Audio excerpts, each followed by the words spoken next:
Ladies and gentlemen, welcome back to another video, and today we're going to be discussing / reacting to the Scotland squad that's been called up for the September 2021 World Cup qualifiers against Denmark, Moldova and Austria. The team was announced probably about a week ago from when I'm recording this, but we've gotten closer to the time of the Scotland games, so I've decided to record it now. And obviously there's been time for players to get kicked out of the team.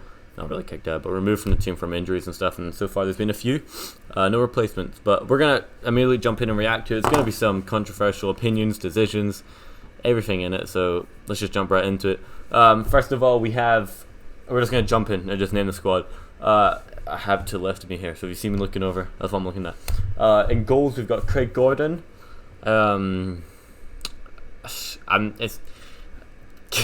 I don't really know. It's kind of disappointing because he's our number one keeper right now, if you ask me. I feel like that's my prediction. Obviously, David Marshall being booted out the squad early is a bit harsh, just out of nowhere. But it is time.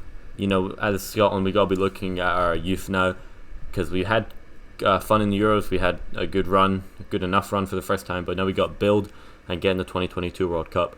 And I'll discuss about our chances of that in a different video.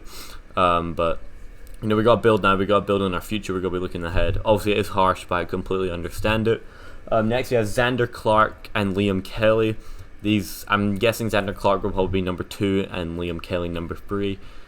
No surprise there, if you ask me. I feel like Zander Clark was someone that I've wanted to get called up for the Euros personally, but it's not happened. It's a bit disappointing, but look, I'm happy he's in the team now. Hopefully, he can get a chance, maybe against Moldova.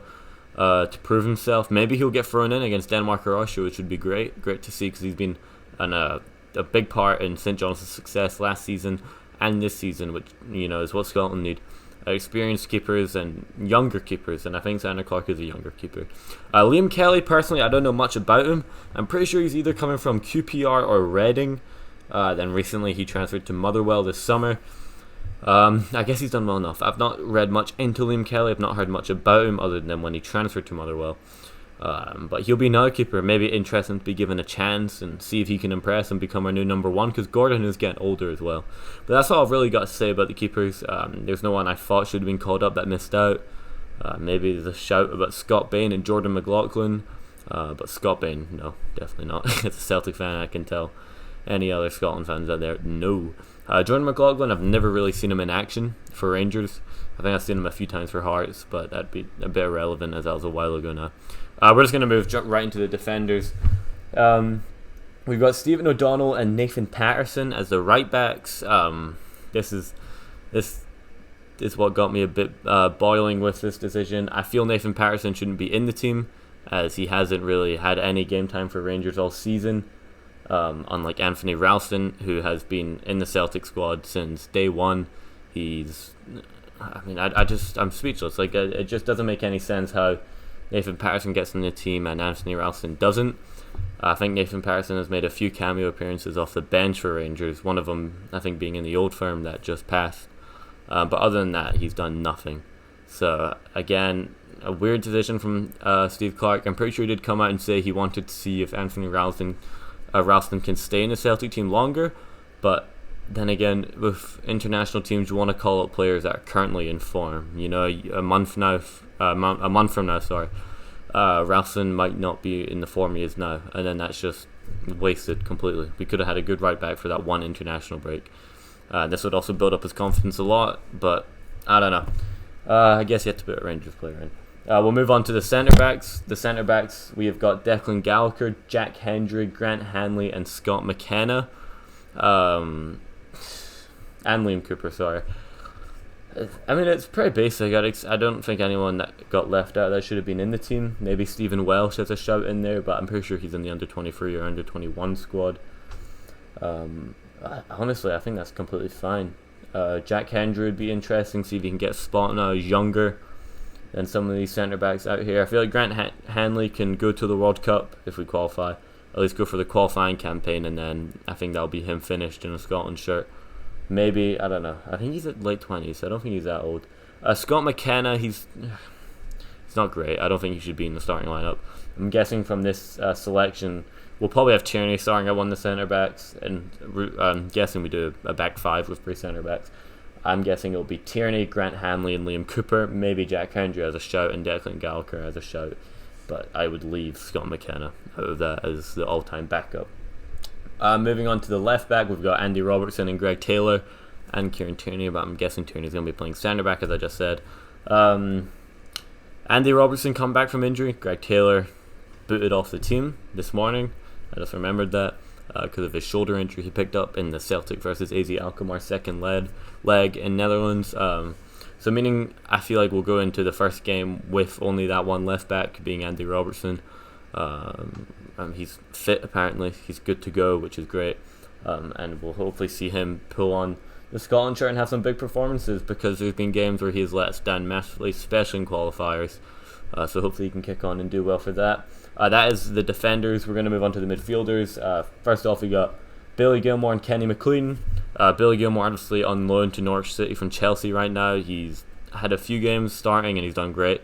He's done very well from what I've heard. I've not actually watched him play in a Norwich shirt yet, but I've heard he's done good things, and obviously he's playing in a tough team. You know, Norwich is a team that are probably relegation contenders, most likely to finish bottom of the table. They've had a rough start. They have a rough start to their schedule with a lot of top class Premier League teams. Next we got, obviously I said Kenny McLean. I don't know why he's in the squad. I don't rate Kenny McLean. He just comes off the bench and makes a cameo appearance. Honestly, I feel like the only reason he's in this team is because he scored penalties, the 2 penalties he got us into the Euros. You know what? Hopefully he can prove me wrong, because now Stuart Armstrong out, he'll probably be given a chance to make more game time. Next we got Cal McGregor and Stuart Armstrong, like I said, who's out. David Turnbull, John McGinn and Lewis Ferguson. All of them are good. I definitely wouldn't drop any of them. It's a shame Stuart Armstrong's out of injury for Southampton.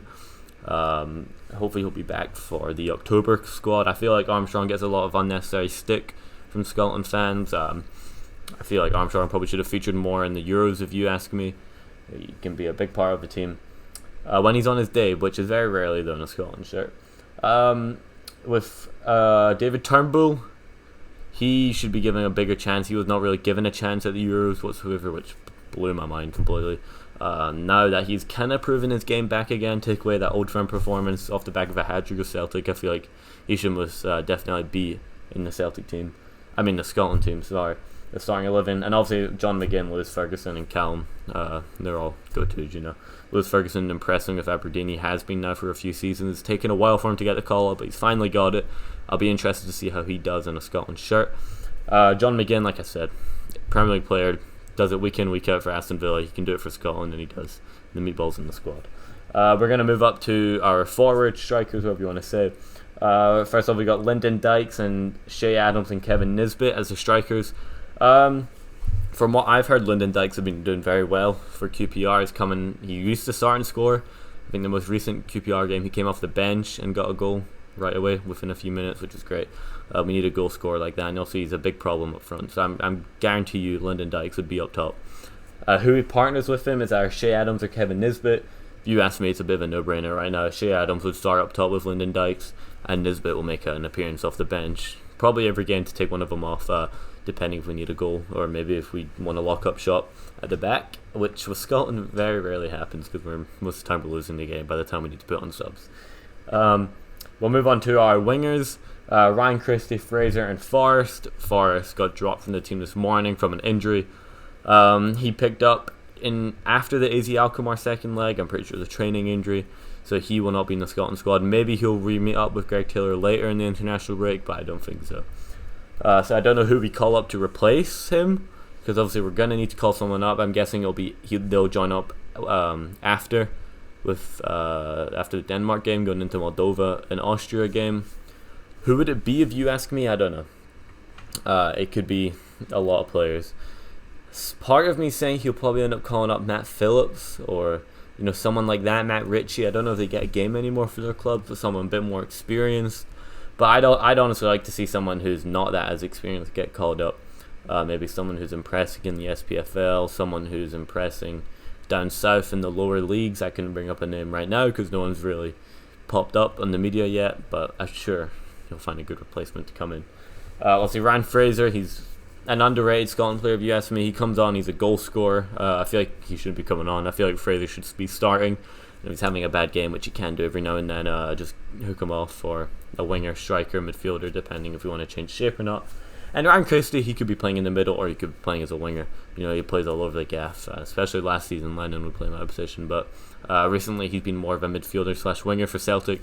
I'm guessing he'll be playing winger, especially now that Forrest is at the team, at least for this Denmark game, which would be interesting to see how Christie does. He always impresses in a Scotland shirt. Yes, he did very well in the Euros. Obviously scored the big goal against Serbia to get Scotland through to the Euros 2020 or 2021. Which is great. That is the whole Scotland squad summed up there. There's been no players come in from the three that have been booted off: Taylor, Armstrong and Forrest.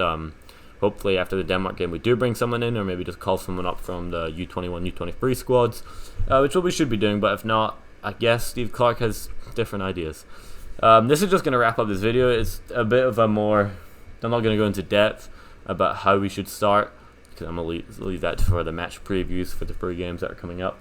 But yeah, if you did like this video, make sure you do like. If you're new around this channel, please make sure you subscribe. It helps a lot. And also make sure you guys comment what you thought about the video and what you think about the Scotland squad that has been called up. Has anyone been left out? I know it's a big shout for Ryan Gold. I will actually touch on this real quick before we end the video.